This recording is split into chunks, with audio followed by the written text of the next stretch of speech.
The first surprise in the documentary about the long-lasting partnership between Indian producer Ismail Merchant and American director James Ivory is how many films they made together.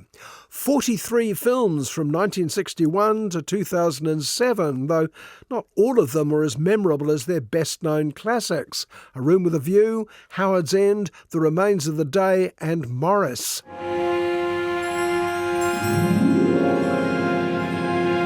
Do you ever dream you had a friend? Someone to last your whole life?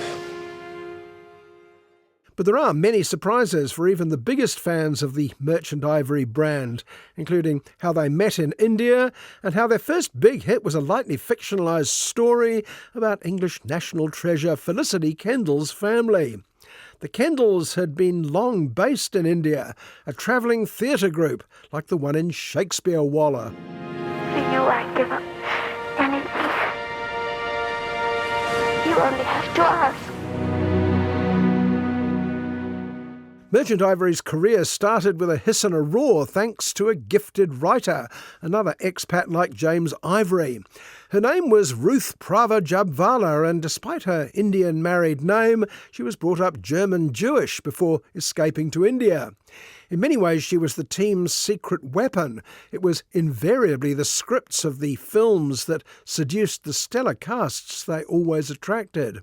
I really can't think of any other director and producer who've made such a variety of films. Another unpublicised aspect of Merchant Ivory was that it began as a romance. Ivory and Merchant were an on and off couple for much of their lives. It wasn't so much a repressed secret, not like the characters in their one truly gay story, E.M. Forster's Morris. More, according to Ivory, simple good manners. Both came from very conservative families. It was very unlikely that meeting of minds and bodies and love, that was a love story at first. But what drove the people working for Merchant Ivory crazy wasn't their domestic arrangements. They were more concerned about getting paid and whether they could cover the week's expenses. Merchant's job was to keep the ship of each film afloat, and if that meant lying to his cast and crew, well, so be it. You required an immense amount of stamina to work for Merchant Ivory. At the end of every movie, everyone says, "Never again."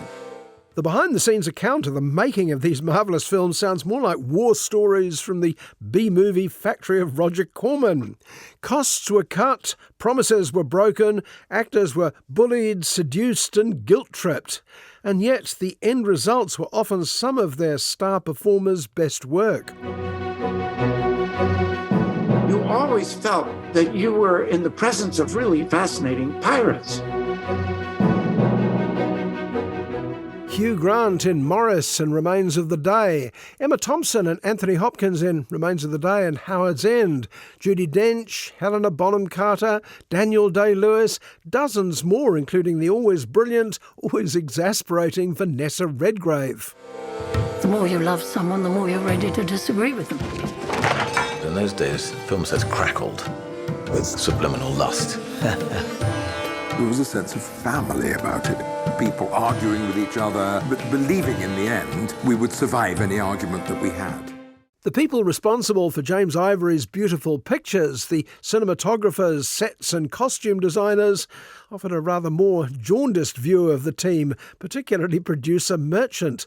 He drove them mad, plucking victory time and again from bankruptcy and defeat.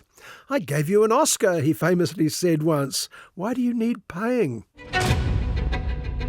Their personal relationship was very, very volatile. From Ismail's point of view, Jim was going to bankrupt the business commercially, and Jim thought that Ismail was going to bankrupt it artistically. I'm just not going to make any more films, that's all. You have to be a con man to be a successful film producer anyway.